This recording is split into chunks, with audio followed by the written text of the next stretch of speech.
hear that all the time. Let me tell you what a libertarian is. Libertarian is someone who says you can be as liberal or as conservative as you want to be. Just don't force others to be like you. Got it. That's what we are all about. We are all about long-term solutions, not short-term solutions. We're all about changing culture, not just changing law. Law, we have to remember something. At the end of almost every single law is a guy or a gal with a gun who will put you in a cage. And if you don't want to go in that cage, he or she is going to kill you. That means you only use law when it really matters, not just because I'm angry, not because I don't like you, not because you should do some activity I think you shouldn't do or whatever the case may be. It's only for important things like life and liberty and property and things like that. That's when you use violence. That's when you use force. That's what libertarians are all about.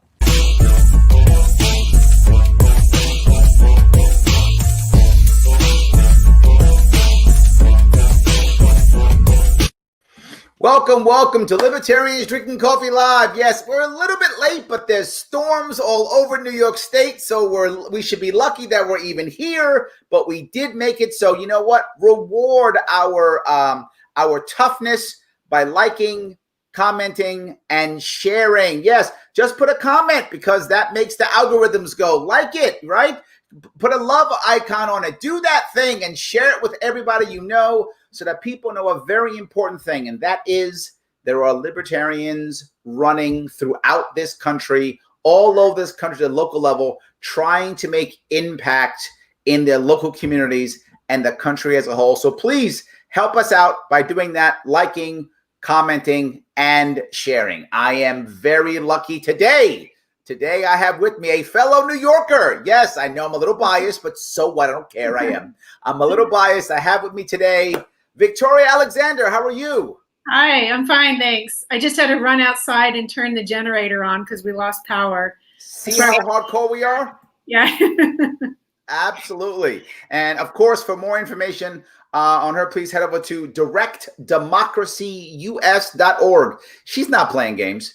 See, directdemocracyus.org. So I have to ask you, why in the world did you decide to do this and now? Why Congress and why now? Why this year? Well, I did run last time too, in 2018, just to get my feet wet and to kind of, train me a little bit. But the reason why I'm interested in federal level politics and not local, where I could do it for good, right? Absolutely. And I believe so much more strongly in local government. It's very, very important. But I'm mostly interested in monetary policy. That's the piece that's missing from a lot of people. Oh, yes. So that's where I want to be to put that message out. Ron Paul was the first libertarian I really knew. And ending the Federal Reserve is very, very important to me. So that's why I'm in a federal race. And I had no idea. I had planned on running in 2020 for a very long time. But I had no idea that the country would be collapsing at the time. Yes, absolutely. Yes. So this makes my runs that much more serious and that much more, it's much more of a possibility that I could win, because both parties are really collapsing and people are in a state of panic, really. Yes, absolutely. So I mean, it's funny you bring this up. I actually did a show with a comedian from the UK. On my Sharpe show about 2 Fridays ago. And he basically, to your point of monetary policy, he blamed every ill on monetary policy. He blamed World War I on monetary policy, World War II. He blamed Vietnam. He blamed poverty. He blamed everything on monetary policy. So I think you're in good company there, right? Ron Paul, you, comedians from across the pond, all kind of stuff. I love that you care about that so much. Well, if we fix the monetary policy, that won't fix everything. So it's not a cure-all, but it's going to help a lot. Yes, I'm sure it will. I'm sure it will. Ron Paul brought a lot of people into the liberty movement for sure. Absolutely, yes. So I want to ask then, what do you think are the biggest issues right now for you? Besides, I know monetary policy is one. Are there any other issues that are kind of pressing for you, or that's really the big one for you? Ranked choice voting is something that I've been advocating for a long time. I helped organize a New York State group. New York City has ranked choice voting for the local elections. Yep. And so we're trying very hard to get that passed, and and we could do it. We could do it if we had 20,000 people writing the legislative bodies right of right. We could get it passed. There's actually a bill already written that could go through. So go to rankchoicenewyork.org, please, and sign up. And so Rank Choice, was it Rank Choice New York? Rank Choice New York or ny.org. Rankchoiceny.org. There we go, guys. You can run over there. So as always, though, we are drinking coffee because I've got coffee. So some of you say, yeah, coffee. Me too. Yes, absolutely. So, all right. So ranked choice voting, monetary policy, are those the two big ones, or is there more? And then if we can make changes to monetary policy, it will change the way we fund any kind of social services. So then after that comes ideas about how to run healthcare without taxing. So when you were interviewing Howie Hawkins the other day, and trying to say, how we can localize and make cooperatives and things like that, I agree with him 90% up until he gets to the point where we're going to tax everybody, and then we'll redistribute the funds to pay for it. Absolutely. We don't have to do that if we reorganize the money. It's funny you bring that up, that, in many ways, the outcomes that the Greens and Libertarians want are similar outcomes. It's the way we get there that we disagree a lot, right? I remember, if you remember when I asked him, I said, so how are you going to seize the businesses? Remember? And he wasn't even like, no, we're not going to. He's like, well, this is how we seize them. He wasn't playing around. He was serious. Yeah, we're going to seize businesses. He was all about that. So, but the outcome, I think, is we want good outcomes, right? We don't want anyone to die because they don't have money to pay the hospital bill. Absolutely. Absolutely. We don't want that to happen. How are we going to get there? What are we going to do? Absolutely. There's the issue right there, 100%. So let me go back now, if I could, to monetary policy. Is your monetary policy heavily based upon the Fed, or are there other issues that you're concerned about? Is the Fed the center? Ron Paul was the end of Fed guy, right? Yeah. Well, okay. So you end the Federal Reserve, which has the power to create U.S. dollars. They create Federal Reserve notes. They're not U.S. Treasury dollars. They're Federal Reserve notes. If you end the Fed, how then is new money going to be created? People get scared. Yes. How is it going to be created, and how are you going to back it? Ron Paul would say with gold. But then you have the problem, the people who own gold mines, which is a finite supply of gold, have all the power. So what are you going to do? You don't want to just, take the power from the banking center and put it in the gold industry. You don't want to do that. So, right now it's backed by Marines and Air Force bombers. Yeah. Right. That's what our dollar now is backed by Marines who will land in your country, and Air Force bombers and drones will bomb you. That's who it's backed by right now. Take your resources. Yeah. So how would you even get the gold if you were going to put more gold in Fort Knox? You'd have to tax everyone, or you'd have to steal it from other countries. Yep. Those are the only two options. We've played that game before, by the way. That has been one of our options. No, that's human history. That's human history. Yes, absolutely. So in World War II and World War I, they just started printing money without backing it by gold. And they did that with the Civil War. They do that all the time. Lincoln just printed greenbacks in order to finance the Civil War. That happens. And when you do that, you create inflation. And then with this CARES Act and all the stimulus bills that we've had and all the easing, we've realized, and if you don't know this yet, you have to understand, they just create money out of thin air, right? And the money stock is up to $18.5 trillion or something like that. And with the latest CARES Act, if you go on the Federal Reserve website, you'll see it tick up, and then it goes like this. Well, it's funny. I tell this story often, and you're hitting a very important point. I don't know if you remember this story I've told before. I was teaching a class, and when our, I'm sorry, you're in New York too, when our overlord allows us to go work, when he does, I will go in and teach classes. I teach leadership and marketing and sales, things like that, influence, those types of things. So I'm teaching a leadership class at a New York City agency. And I never talk about politics unless, people ask about it during a break or something like that. So it's during a break. I think it might have been lunch break or something. And there's about 20 people in a room, give or take. And so you get who it is. These are educated, credentialed adults, mostly male, but also female, but probably 60-40 male or female. Youngest is maybe 30, oldest is maybe 60. So that's a group of people that we're talking about. And I overhear someone say, "Oh, I am so glad that we have the Fed.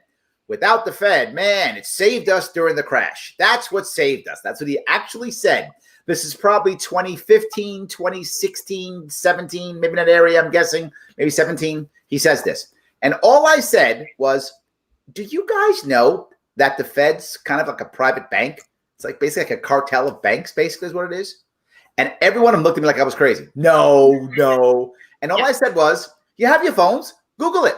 Yeah. And they Google it. And all of a sudden you hear, what? Oh my God. None of them knew. No. And then I said to the next thing, you'll love this. I then said, do you guys know the Fed just magically prints money? And I just shown them I was right. And they still said, no, it doesn't. No, it doesn't. I said, Google it. And they Googled it.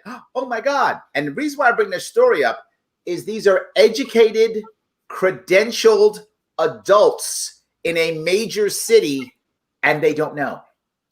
It's the biggest secret. It is the biggest secret. And if you need any proof of whether or not the Federal Reserve really is a private bank, private banking system, or if it has oversight from the Congress or the people have some control over it, all you have to do is go on the Federal Reserve website and look at wealth distribution. Okay, so they've been creating all this money out of thin air. Where has the money gone? Over one third of it has gone to the 1%. Sure. The next third of it goes to that 9% below that. Mm-hmm. And the next third goes to 40% of the people below that. 50% of Americans are represented on this graph that's on the Federal Reserve website by a tiny thin red line. Sure. That you cannot even see until you squint. You wouldn't even think that was one of the measurements. 50% of Americans. Yep. So if you were going to argue that the Federal Reserve is really a governmental institution, or that it's fair, that it's overseen by Congress, go and look at the Federal Reserve's website and look at the wealth distribution. So, but most of the people here who are listening, they get it. And you said you don't want to back it with gold. And we don't want to back it with Marines and bombs, right? So what do we do, right? How do we've given ourselves over 100 years on the teat of the Federal Reserve, right? How do we break our addiction to the Federal Reserve? Larry, that's obvious. Larry, come on. Okay, so one way that the dollar has value, that it keeps its value, is because the government has the power to tax. Yep, absolutely. Because they go and they take the money from you, and then they provide government services. They build infrastructure, they build roads, they build mass transportation. How about they don't tax you? You like that so far?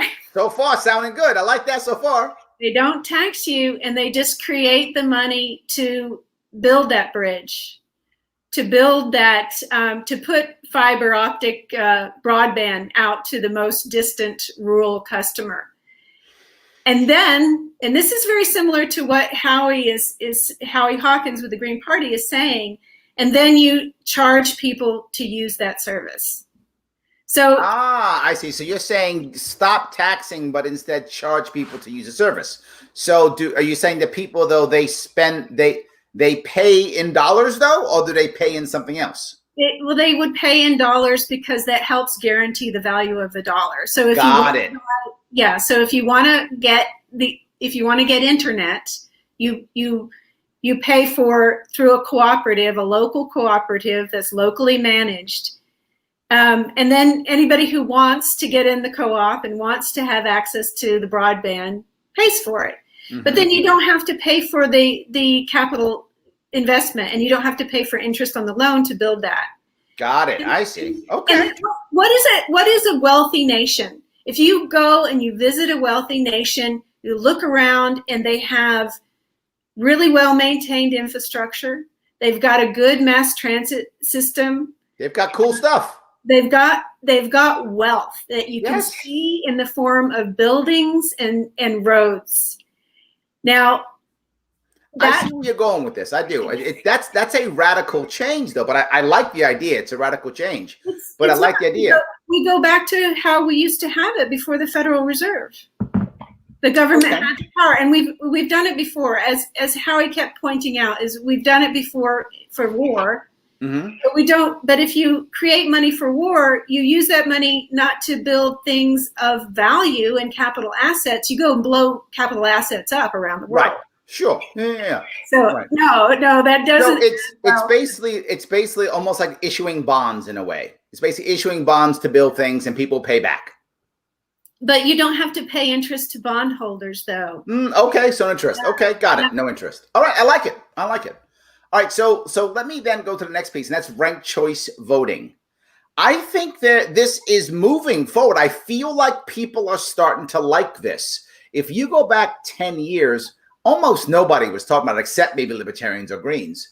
But now I think people are starting to talk about it. But I think it's a bad reason, but I'm glad to talk about it. And that is because of gerrymandering districts so badly, so many of the elections now are one party and the primary becomes the election. So because they want multiple factions within a party to have say, they've moved towards ranked choice voting to in their eyes, let different types of Democrats and Republicans have say. But I think that's going to help us. Yeah, you're saying at least we're getting ranked choice is getting some support from the two parties because they want to have some more control over their own primaries because their own primaries have gotten away from. That's correct. Yes, it's a bad reason, right? I don't like why they're doing it, but I do think it might help us in the long run. Well, that and the fact that 40% of registered voters don't identify with either of the two parties. So a plurality of voters are unrepresented in the government. And that's almost as bad as when women didn't vote, weren't allowed to vote. 40% of the people don't have anybody representing them. So your argument actually is that ranked choice voting actually allows more people to be represented. Yes. And it would also allow to move toward a multi-party government where, like every other industrialized nation in the world that has more than two parties. But in our current environment, I'm not sure, and you tell me if I'm wrong here, that the average American who votes wants multiple parties. They kind of want their party to be in charge, right? The average American is totally okay with government as long as it's their government, right? If my guy or gal's in charge, it's fine, right? But if it's not my guy or gal, now I'm concerned. Do you think the average American wants multiple party? Because then my team, right? If I'm team blue or team red, and now I have team green or team golden, am I unhappy? Right? Does that make me say, no, I want my team to be winning? Well, how many people voted in the last presidential election? There's very small numbers of people who turned out who were diehard Trump. I see. Small percentage of voters. And, half of them were just going and holding their noses. So how many people really are that committed to their party? I know that that's a good point.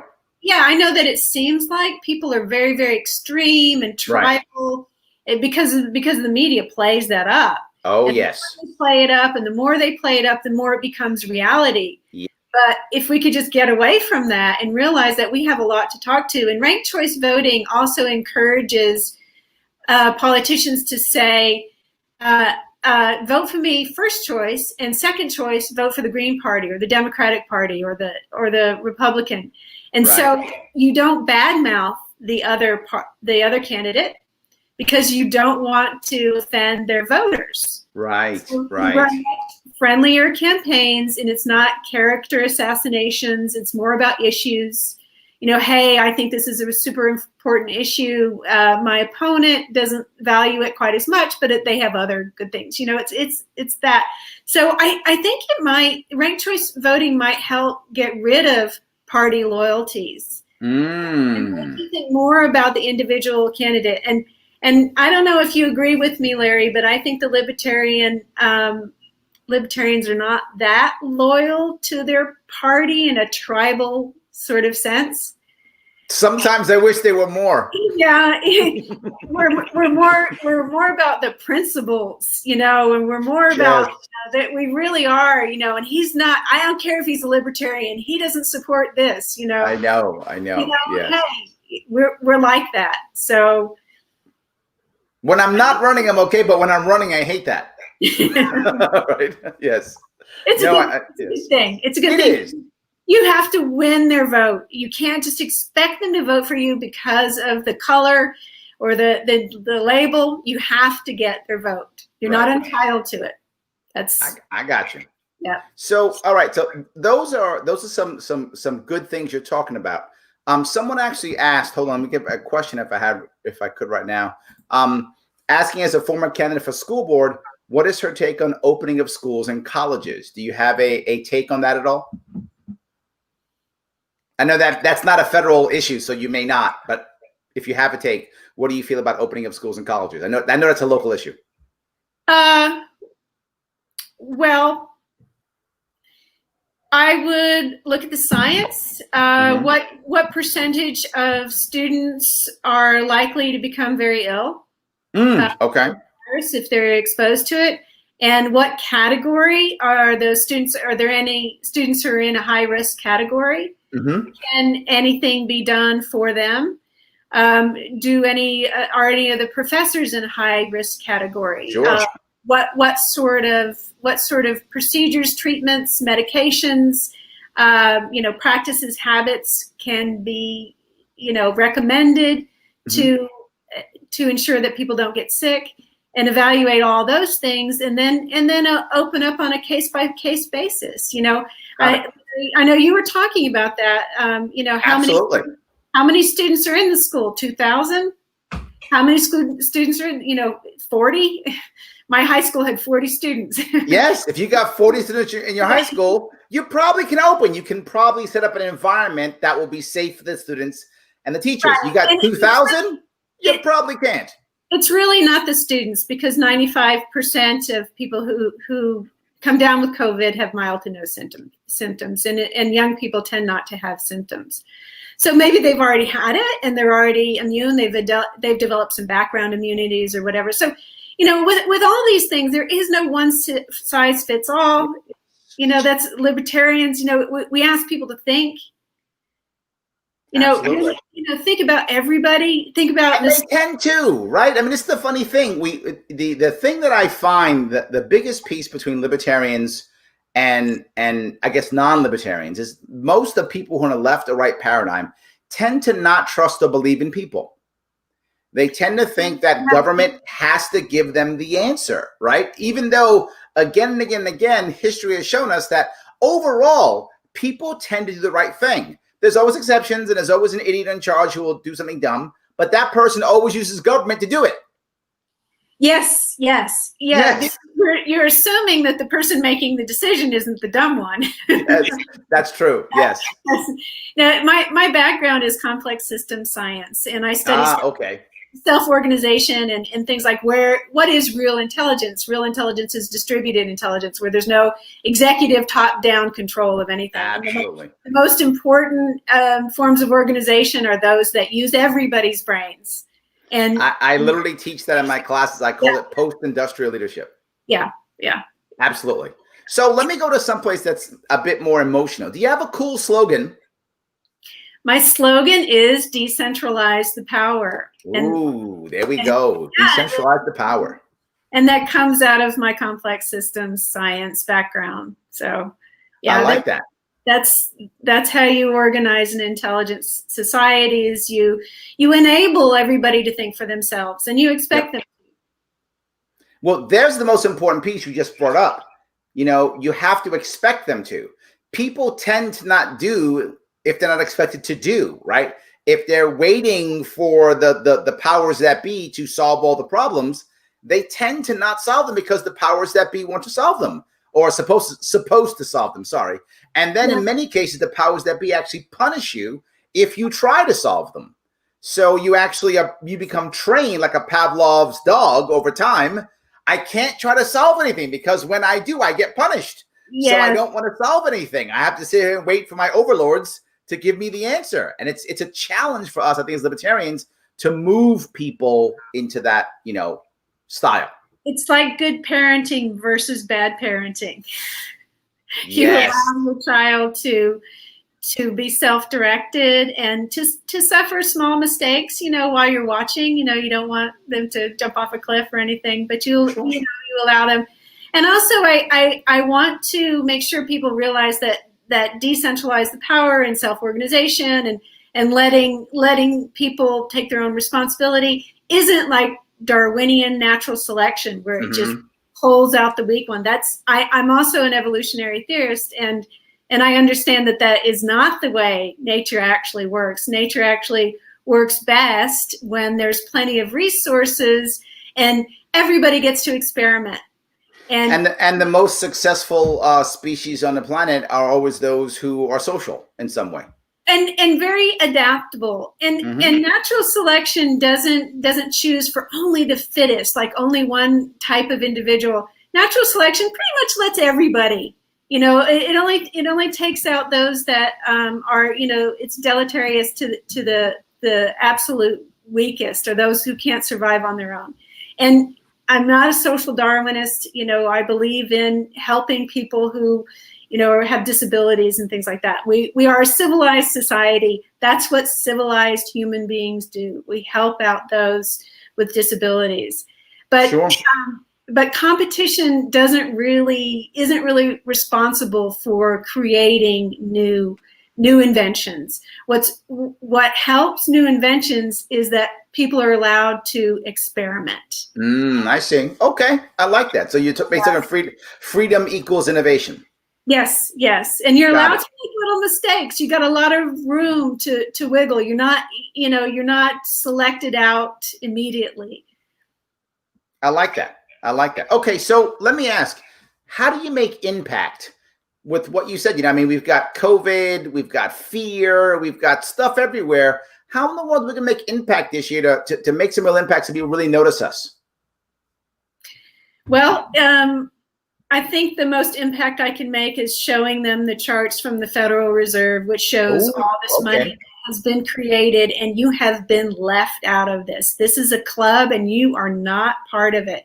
And any one of these politicians that have been in office for any number of years, they know what's going on. They know what they just did with the CARES Act. They know they created trillions of dollars to bail out the banks again and to bail out companies that weren't solvent anyway, that were about to fold anyway, to prop up the stock market once again with this money. Don't go for it anymore. People all over the world are starting to rebel against the oligarchies. It's funny what you've done, Victoria, and I love this. What you've done is you're taking a generally right libertarian issue, which is monetary policy. It's generally right libertarians tend to talk more about that.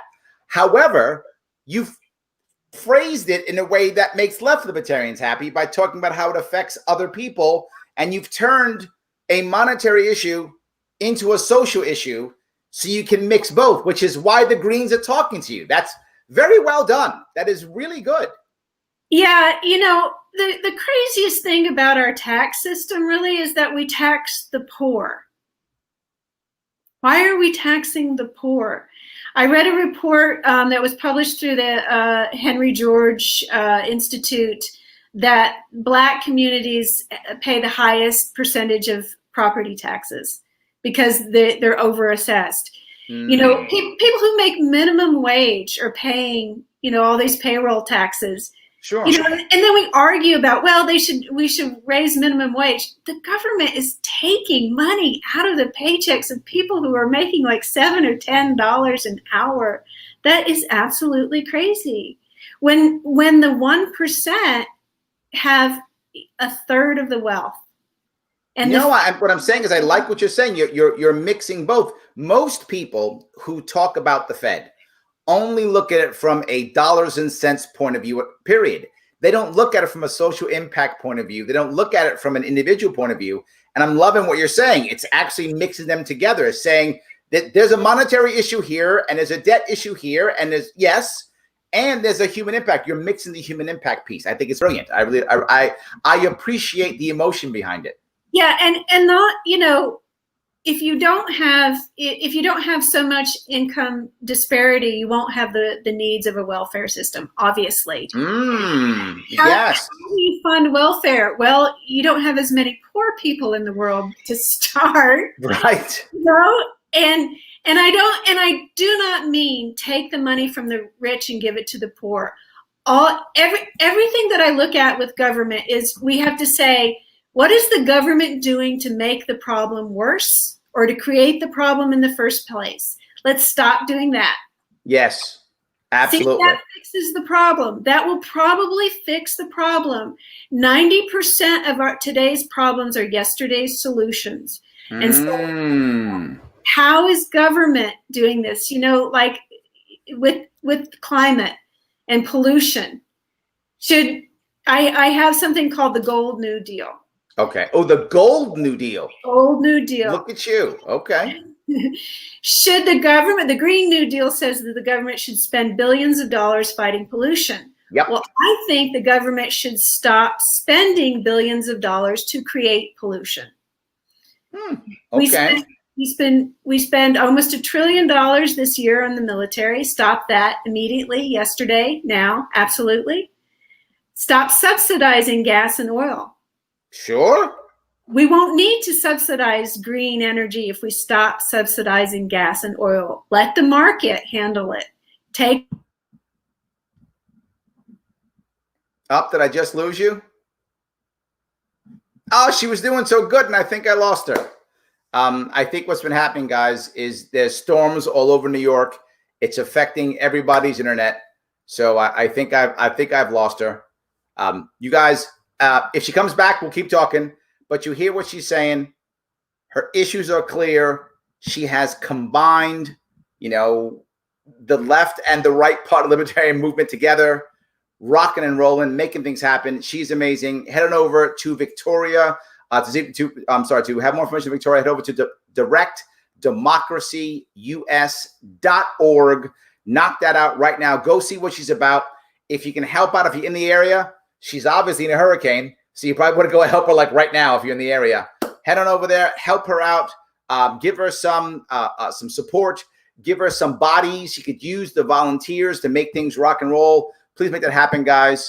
I appreciate her. Victoria, thank you so much for coming on. I appreciate it, guys. Everybody, thank you so much for watching.